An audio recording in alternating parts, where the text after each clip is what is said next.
So I'm sorry, we're just having some technical difficulties. But he basically says that status is from there are different things throughout this world, and he's saying that there are different things that take different forms. And wealth is a clear form that we can see with our physical eye. He said, but status is not something that we can necessarily see, but it is a form that has a type of ownership, like we had spoken about before and we had discussed before. And he said that this world is a garden for the next, which I really thought that was a really nice metaphor. That yeah, he said this world is a garden for the next world, meaning what? You plant the seeds here, and where do you see the fruits? All right, you see them in the next world. And he said, for everything planted here can increase in the next, because the seed, how compared to the plant, what is the size of the seed? It's like really small. It's like really minuscule, and sometimes this small seed can grow into a great tree. So how much status does a person need, and is it something that is needed? So he says that these things, food, drink, and clothing, is there a minimum threshold that we all need to survive? Yes, absolutely, right? There's no doubt about that. And he's saying similar to this, just like with food, drink, and clothing, right, which are worldly things. And he said that these are different forms, right? Food is a form, drink is a form, clothing is a form that is from this world. So he says very similar, like, and these are things that even at this minimum threshold, we hold close to our hearts, right? We hold these dear to our hearts. He says similar to this is status, that there has to be a minimal amount, that there has to be a minimal threshold to that. And what does that mean? It means that with my servant, I need to have status, otherwise that servant will not, he won't listen to me, right? Or if I have a worker that works for me, if that worker doesn't respect me, then that worker will not listen. He says similarly with friends, right? There's a certain type of status that I need to have with friends. Why? Because if I don't have that status, they won't be what? They won't be right? They won't be my friend. Even in friendship, there's a value proposition that goes into that relationship, right? There's something there in the relationship that causes people to have that friendship, right? Because both friends are contributing. And if only one person is contributing, what do we call that? Right? It could be enabling, it could be a toxic relationship, right? It could be taking advantage of. But in a friendship, both have to contribute. Does it have to be equal contribution? No, it doesn't. What does it have to be? It has to have that minimum threshold. He also talks about with a teacher, right? There's a relationship that you need to have with the teacher, and there's a certain status that you need to have with him so that he will or she will teach you. Lastly, a ruler. Why is it important for me to have a relationship with politicians? So every time he talks about rulers, just think of politicians. Huh? In Kenya, money. Yes, I agree. Over here, money not. They're money in some situations, not all. Right, influence. Right, influence, and not just that. If there are certain things I need to get done. So, for example, if I needed to build a shed in my backyard, or if I need to build a deck, right? If I need to build a deck, what do I do, or what should I do? Let me say that. Okay, I buy the stuff, right? So I'm sorry. I have to get a permit, right? That's the first step. Are you listening, Ibrahim? Right, good. So the first thing that you have to do is you have to go and get a permit. If I know somebody in the permitting office, will I get a response quicker? Yeah, right. There's a good chance I'll get a response quicker, and the response will be positive. So this is why it's always important to have those political relationships. Is that bad? No. Well, sometimes it can be. Where is it bad? Right. So it's bad when I'm putting something, or I'm using that relationship to put something that doesn't deserve to be there. Does that make sense? So what do I mean by that? If I have two people, if I have two applicants that come in front of me, this one is qualified, this one is unqualified, but he's my brother. This is where it's a problem. Okay, I have two qualified applicants, and this one is my brother. Is it a problem that I gave him preference? No, it's not an issue. Why? Because he still fits the minimum qualifications. It's only a problem, again, when you put something where it shouldn't be placed, which is interestingly the definition of ظلم. يعني وضع الشيء في غير موضعه. Cutting in front of everyone? That's a tough one. What if you have like the quick queue pass at Six Flags?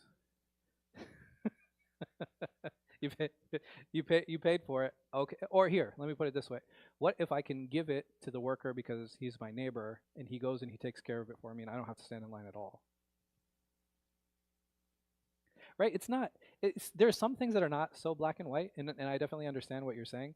But I think passing a blanket statement like, "Oh, it's always going to be bad" or "It's always going to be wrong," I think it's situational. I think there are situations like, for example, a person who is disabled, right? When they walk into these types of offices and spaces, will there be some people who are upset that he gets preference? Yeah, there'll be some. It's like, man, I've been waiting here for like 3 hours, and this guy, he just walks in. Like, there will be some, but because of that, he's able to move to the front of the line. So, like I said, I don't think in every situation it's so clear, it's so black and white, and I think sometimes preferential treatment is okay. Again, it's situational, and I don't want to pass like a blanket judgment. So he's saying that wealth, status, as a means, it's okay to love them. Meaning that if this wealth allows me to buy this car I need to go to work, then it's okay for me to love that wealth. Or if my status in this person's heart allows me to sit in his class, then it's okay for me to love that status. Or if this relationship, right? So if we look at this as relationships and as money, then we have to understand that all of these are a means to achieve a particular goal. He says, in parallel to this, he says, a man has a wife, and through his wife, he fulfills his desires. What if he has no desires? His wife is useless, right? That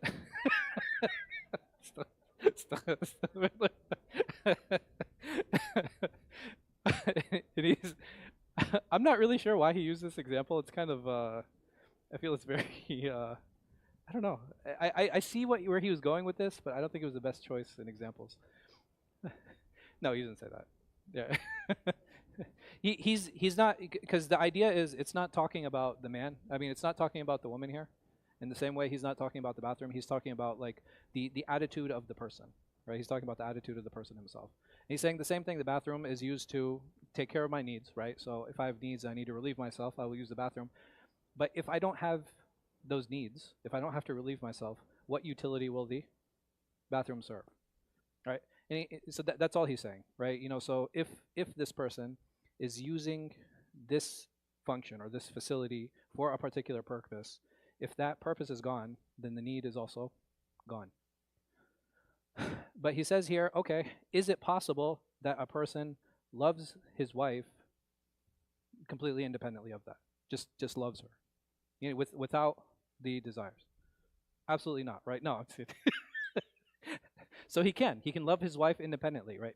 Because in the first example, she was a means to fulfill a need.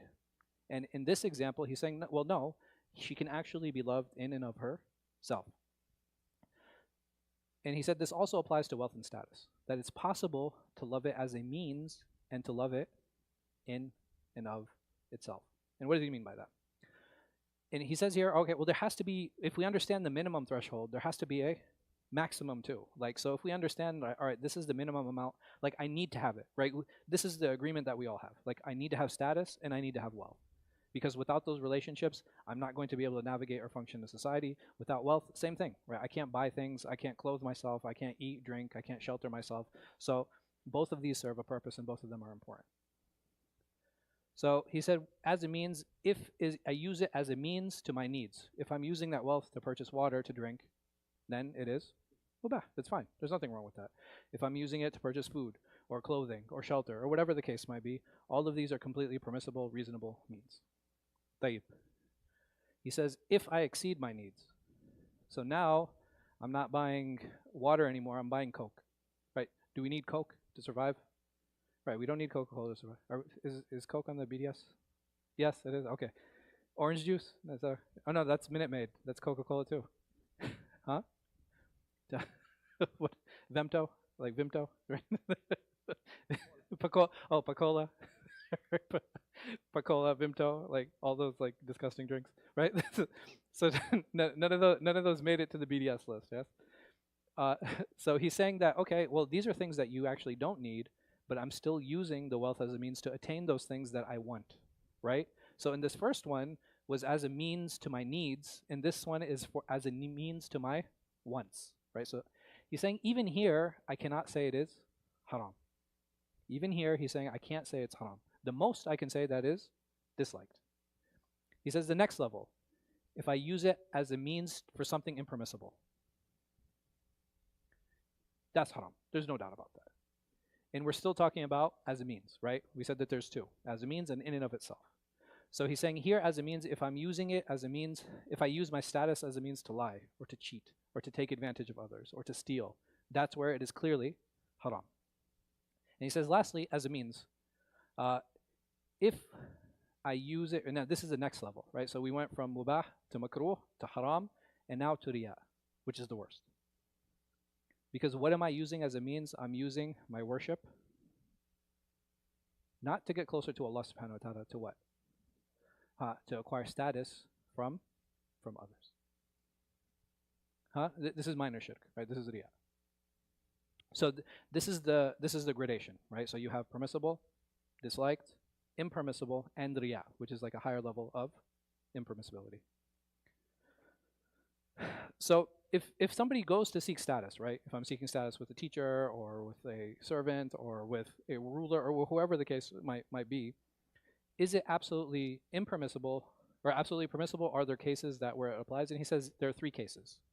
So if we talk about this, there are actually 3 cases where this applies. He said 2 of them are permissible and 1 is not. One is warned from. So he says that if an individual seeks status through their belief in him, whether it be knowledge, piety, or lineage, and he does not have those traits. If I come across as someone, if I show piety, and I keep showing that piety, then people will deal with me as if I am pious. Or if I show off that I have knowledge when I actually don't have knowledge, then people will treat me as knowledgeable. And now that I have instilled that belief in others, what can I do? I can manipulate them, and I can take advantage of them. He's saying this one is impermissible. Why? Because I'm deceiving others. I'm lying. And he said that this lying can be either in statement or in action. And how can it be in action? If somebody says something about me, like, oh, he's a PhD from Azhar, and I'm not, and I just kind of nod along.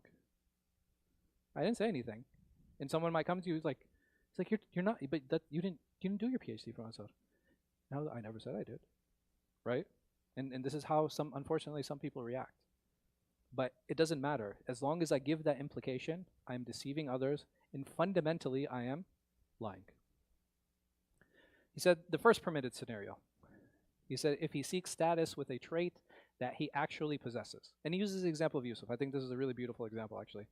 He says, قال اجعلني على خزائن الأرض إني حفيظ أمين. So Alim, I'm sorry. He says, Yusuf said, put me in charge of the nation's storehouses. I shall manage them prudently and carefully. Meaning, he says, I am hafiz and I am amin. I am trustworthy and I am knowledgeable. So he sought this position on the grounds that he was trustworthy and knowledgeable. And this is something that's important. Where can we apply this today? I'm sorry? In politics? La ilaha illallah. Huh? Right, jobs in general. Right? Any job I go to, so sometimes what happens, especially if you work in dawah, people, they say, oh, I don't want to show off. I don't want to show that I have this knowledge, or I don't want to show that I'm hafiz, or I don't want to show, that I have this much information. You're required to. There's a couple of reasons. Number one, we have to put ourselves forward, right? If I have a skill set, then I am obligated to put that skill set forward. Secondly, if it's knowledge related, what did the Prophet ﷺ said? He said, whoever hides knowledge, then Allah subhanahu wa ta'ala will make him wear a bridle of fire. So when positions like this open up, and if I know I am qualified, and nobody else is doing it, guess what? I'm actually spiritually accountable to step up and do it. Yeah.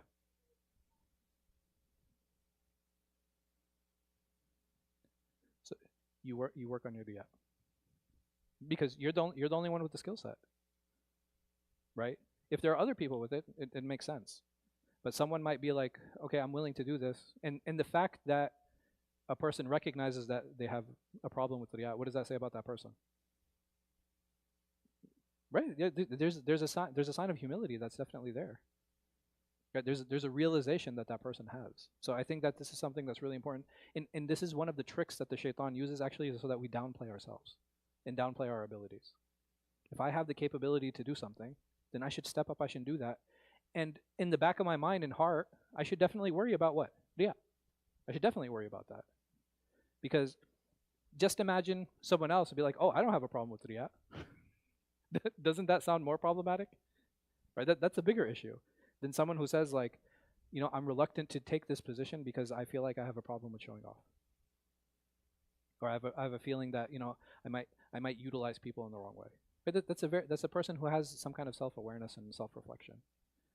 The second scenario he brings, he says this is hiding a deficiency or a sin. And this one I found very interesting.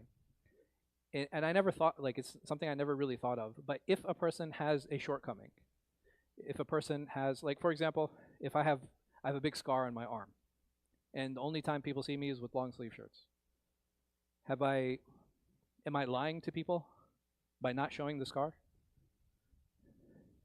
Okay. Yes and no. Why? Right. It's something that doesn't affect them, which is very different than someone not having a skill set and then getting into a position where he does. Does the tattoo have an effect on the job? Right. It won't. But if some people see it, how are they going to feel? Right. They'll start judging you. I'm not saying that they're right. Right, that's not the point of the discussion. We're not talking about who's right and who's wrong. But the point of the discussion is like if there's something that I feel I need to hide so that people don't judge me, and I have the ability to do that, then I should. Or there's a sin I committed, and maybe it's a private sin between me and Allah subhanahu wa ta'ala. Or maybe I took advantage of someone in a place where nobody knows, and then I moved. It's also important for me to hide that. And there's a few reasons for that. Number one, we don't want others to think lesser of us, right? The honor of the Muslim and the character of the Muslim is something that, like the shakhsiyah, it needs to be preserved. Like my sum'ah is important. Like my status is important. And just to put that a little bit into perspective, should everything be about my status and my character and who I am as an individual? No, it shouldn't. But do I need to consider the people around me when I make decisions? Yes, absolutely. And there's a few reasons for that. Sometimes there are people connected to us who are affected by our decisions. So if I chose to be famous, or if I chose to step up, or if I chose to be in the spotlight, does that mean that my son did? No, it doesn't. Or if I'm out with my family and somebody's saying something and I decide to get into a fight with that person, I make that decision. I might not be wrong. I decide to get into a fight with that person. Is it possible that this will reflect back on my family? Yeah. So when we make decisions, again, we don't base our decisions off of society. Like we don't base the decisions off that, but we have to be aware. We always have to be aware. We shouldn't do things that are outlandish. We shouldn't do things that, are considered crazy. But it doesn't mean that we have to remain silent. It doesn't mean that we have to agree with everything. It doesn't mean we have to dress the way that is dictated to us. Yes. The first one. The first fault? The first scenario? Or the one of you with Yusuf? He was lying.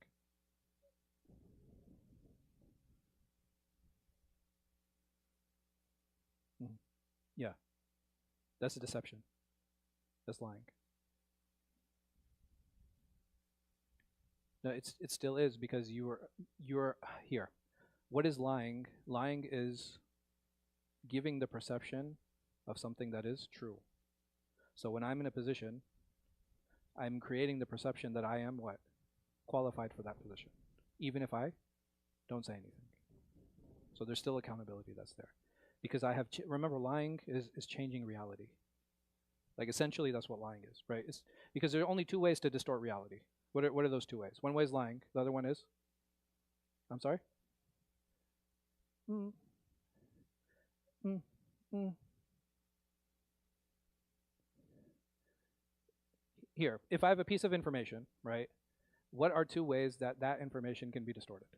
One we said purposely, which is lying and changing it, unintentionally, and that is a No, unintentionally. It's a mistake, right? That's it. These are the only two ways to distort information, either intentionally or unintentionally. And intentionally will be lying, unintentional will be a mistake. Now, is it possible that I am mistaken because I thought I had a certification and I don't have that certification? Right? Yeah, maybe, with all, like sometimes like all these letters and pluses and minuses, right? It's not easy to keep up. But that's very different than saying, knowing I don't have the certification, and be like, no, no, no, I got this. On the job training. So he's saying when it comes to faults, defects, sins, these are things that definitely should be hidden. Because if that defect becomes apparent, what happens? Yes. Does that make sense? So that's how all of these three scenarios are related to status. And this is how Imam Ghazali has gone through this section, and he's actually, he's basically given us the threshold, the minimum amount that is required and needed, and the maximum amount that is there so that we can learn to avoid it. May Allah subhanahu wa ta'ala give us tawfiq. So he's saying here, he gives the example of a man who drinks alcohol, right? A man who drinks alcohol. This is something he might do privately. And if he hides it, then that's fine, right? Not the drinking, right?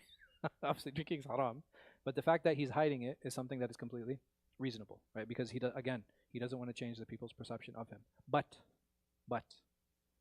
if he hides it and shows that he's pious, then this has now become deception, and this is where it becomes haram. Because he's using, there's a difference between hiding and showing and proclaiming. Yeah.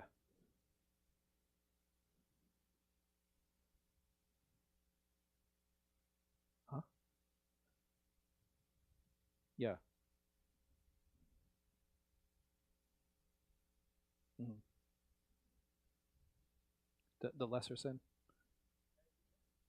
So it's better not to engage in those discussions, right? Unless there is a necessity behind it, right? Because there, if I have a drinking problem and I go to apply for a CDL, right? Like I'm a truck driver. Is that something I want to? And not just that, subhanallah. If I don't share that information, what happens? I'm sorry. You can put other people at risk. And if I put other people at risk, if I get into an accident and I'm drunk, guess what's going to happen? I'm held doubly accountable. It's like you had a drinking problem and you still applied for this position where you have to drive. So this is there is a sense of accountability that definitely comes in depending on what the job is, right? But you can't lie. You can hide, right? And there are different ways to hide. Sometimes there's a play on words, right? You can do todia. Like there's some things that you can do and say that might give a double meaning, and that's fine. But you can't just blatantly lie. But he says that as long as you aren't doing it for the sake of showing piety, then it is complete. Then it is something that you actually should do. Sure.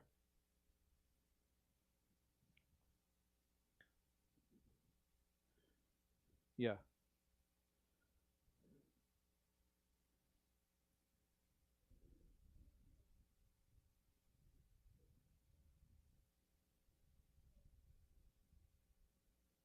Mhm. Yes. Right, because he has a problem. Right, he has a problem that will specifically affect that job. Yeah. So, for example, if I hit a tattoo and I wanted to become a driver, will that affect my job performance? No, absolutely it won't. It will not. Or going into work and if I apply to become a police officer and I'm like a flaming racist, right? That's why I'll get the job. No, I'm just no, you know what I mean. But this is it's one of the job requirements. Like, how racist are you from 1 to 10? So like 12. How racist are you? Yes. So, but so again, depending on the job and depending on the fault, there are certain situations where you can't hide, right? Because it'll have a direct effect on your job and your job performance. Um, so he gives these examples, and these are the ones that most of us, if not all of us, are familiar with, right? If you're praying just to show off or just to be pious, or showing off in others' wealth, like so somebody gives me some money to hold on to, and I start flaunting that money, and I'm like, hey, why don't you open up a business with me? Look how successful I am. Or I just took advantage of someone else. And this is where it becomes a problem. It's an issue. And he closes with this. He says, affecting the hearts is greater than affecting their wealth. And I thought that was very deep. Wealth is, we expect to lose wealth time and time again, right? But what happens when a person's heart is broken or reality is shown? We don't just lose trust in that person. What generally happens? We lose trust in people, right? So I thought it was like a really powerful statement. I thought it was something that was very, it was really profound. But that's it. That's it for this, inshallah. Next chapter, bi'idhnillahi ta'ala. It's a little bit long, but it's basically, why do we love praise so much? Like as human beings, what is it that attracts us to being praised? And why do we enjoy that so much? We'll talk more about that next week, inshallah. Wallahu a'lam. Wa sallallahu ala khayri khalqin. Nabina Muhammad wa ala alihi wa sahbihi. Tafadhal.